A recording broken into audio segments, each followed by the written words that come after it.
Okay, so linear and exponential functions share many characteristics. This is because they're based on two different but similar sets of principles. Linear functions have repeated addition. This repeated addition or subtraction is our slope. Exponential functions have repeated multiplication. This repeated multiplication is the same thing as the base or the multiplier or our factor. So the two tables below represent a linear function and an exponential function. Which is which? Explain how you arrive at your answer. So when you're given two tables, just like this example, you need to find out the change in y. That's what you're looking at, the change in y. And you need to see if the change in y is growing by addition or subtraction, or is it growing by a multiplier? Is it growing by a multiplier? So when I look at the first table, I went from 5 to 10. So it could be plus 5. But if that's true, then to get to the next one, I would have to add 5 again. And 10 plus 5 is what?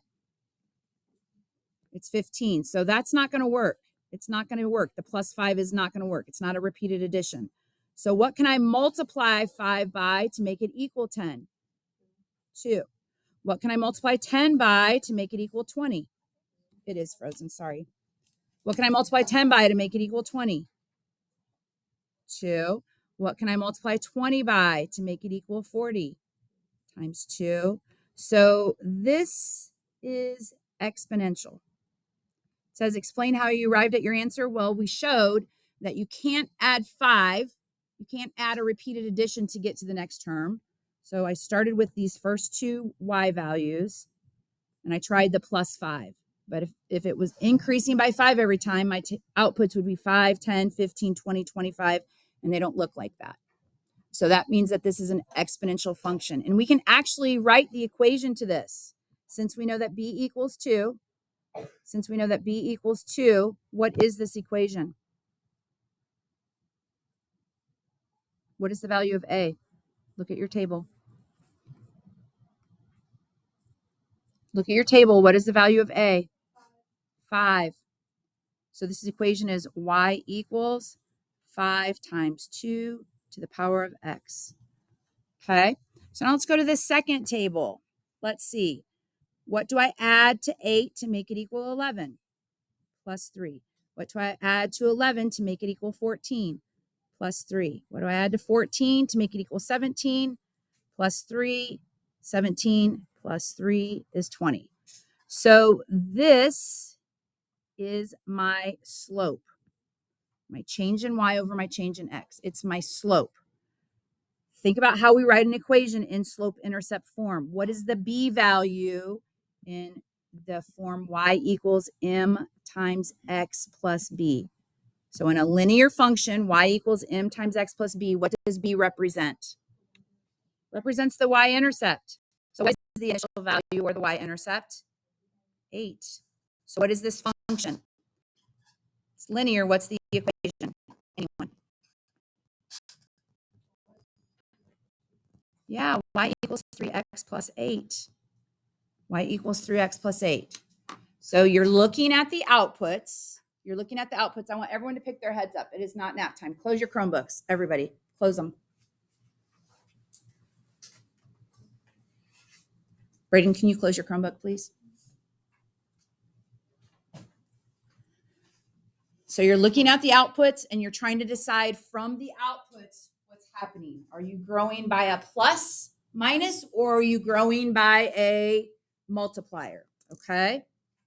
So exercise number 8 says find the equations in standard form for each of the functions in exercise 1. Well, we already did that. Table number 1 is the equation y equals 5 times 2 to the power of x. And table number 2 is the equation y equals 3x plus 8. Y equals 3x plus 8.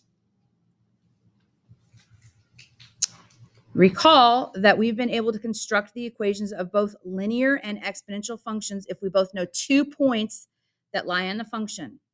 So we're going to consider these 2 points. We're going to look at the order pair 0, 12 and the order pair 1, 3. We're going to write a linear equation and an exponential equation, and then we're going to graph them both. So let's start with the linear function. So linear functions are written in the form y equals m times x plus b.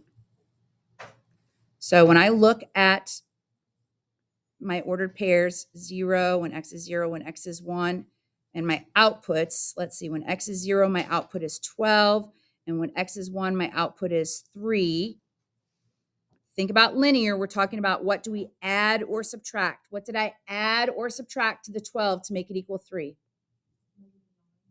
Did a minus 9. Okay. So my slope is negative 9. What is my y-intercept? It's 12. So this equation is y equals negative 9x plus 12. Y equals negative 9x plus 12. Now let's write the same 2 points as an exponential function. We're going to use these same 2 points, and we're going to write it as an exponential function. Y equals a times b to the power of x. So same ordered pairs, x and y. When x is 0, y is 12, and when x is 1, y is 3. So remember, when we write about exponential functions, we're talking about the multiplier. What do I multiply 12 by to make it equal 3? Or I can divide it. What is 3 over 12? It's 4. So my multiplier, it's 3 over 12 is not 4. It's 1/4. So my multiplier is 1/4. That's what B is. Do we know the initial value? Do we know the initial value? A, what is it? Yeah, A equals 12. So what's this exponential equation going to look like? Good job. Y equals 12, parentheses, 1/4 to the power of x. So we're going to graph these. You're going to have to go to your calculator, and we're going to put in this equation in your y equals, and you're going to give me a table. So go to your calculator, you're going to put this equation into your y equals, and let's talk about a table. So I'm going to write our table off to the side. So the first one is going to be our linear function. And I just want to know what happens at -1, 0, 1, and 2, because those are the only points that are listed on my x-axis. So for the linear function, y equals negative 9x plus 12. Go to y equals in your calculator. Negative 9x plus 12, and then hit second graph. Y equals in your calculator. Clear out your function. Y equals in your calculator. Negative 9x plus 12.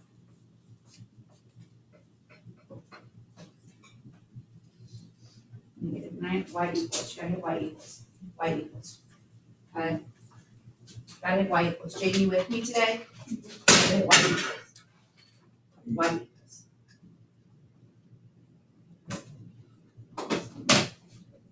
Second graph gets your table. There you go. Y equals negative 9x. So arrow over. Oops.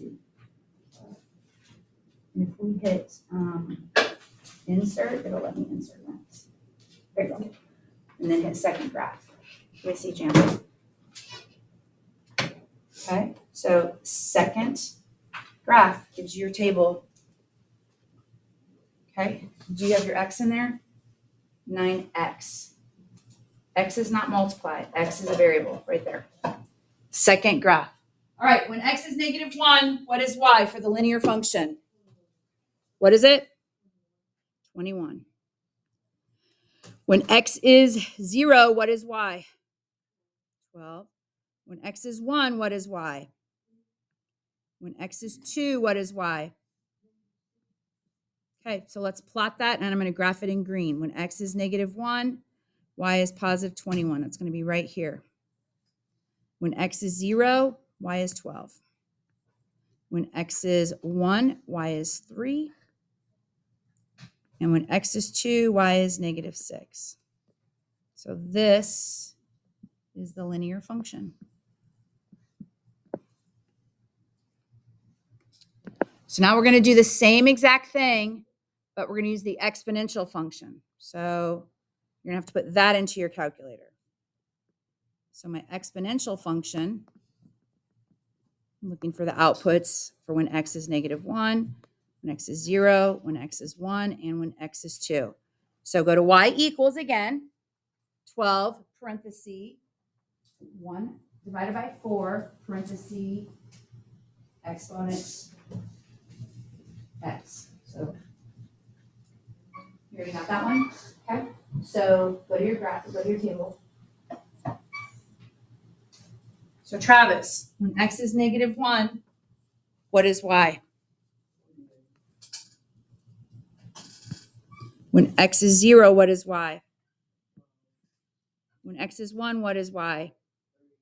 When x is 2, what is y? Good job.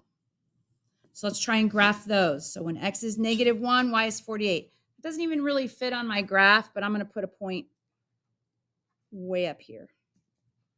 Just going to plot it right up there. Please excuse this interruption, but bus 259 has arrived, so please allow those students to get into class at this time. Bus 259 has arrived, so please allow them to get to class at this time.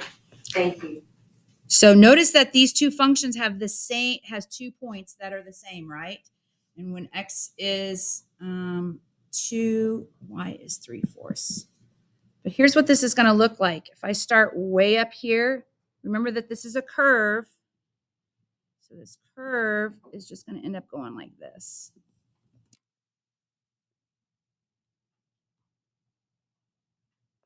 So what are the two places where the lines intersect? What are the two places where the lines intersect? They intersect when x is 0 and when x is 1, because we use the same 2 points to write our functions, correct? So this could be a system. This could be a system of a linear function with an exponential function. And the solutions would be the ordered pair 0, 12 and 1, 3. The solutions would be the ordered pair 0, 12 and 1, 3. Okay. All right, turn the page. Let's talk again. So we know that linear functions have a constant average rate of change. That's why they make a straight line from one point to the next. That change in y over the change in x is exactly the same. Exponential functions have average rates of change that differ depending on the domain interval. So the exponential function f of x equals 4 times 2 to the power of x is partially shown in the table below. And this is, it's showing you that the change, this little symbol right here, says that the change in x is 1, meaning that my increments in x are all going up by 1, okay? So we're trying to find the average rate of change over the intervals given, the average rate of change. So when x is 0, that's what this says, my output is 4. And when x is 1, my output is 8. I wrote that wrong. Hang on a second. I did that like I was doing a table the other way. When x is 0, my output is 4. When x is 1, my output is 8. I want your y's on the right and your x's on the left. We're going to talk about the change in y over the change in x. What is the change in y? It's 4. What is the change in x? 1. So this just has an average rate of change of 4 over the interval 0 to 1. Let's see what happens when x is 1 and when x is 2. So when x is 1, I know that my output is 8. And when x is 2, my output is 16. What is my change in y and my change in x? So my average rate of change is 8. We're trying to prove that this is exponential, right? Because it has a different average rate of change. That's what the directions just said. Like they want you to realize that the average rate of change over the intervals of an exponential function is not constant like it is on a linear function. So again, we're going to look at what happens when x is 2 and when x is 3. Well, when x is 2, y is 16, and when x is 3, y is 32. What do I add to 16 to make it equal 32? So my change in y over my change in x is 16. Can you figure out what the change, like the average rate of change over the interval 3 and 4 is going to be just based off of this pattern? What is it, Violet? Yeah, it's going to be 32. Violet just saw that every time we're multiplying by 2.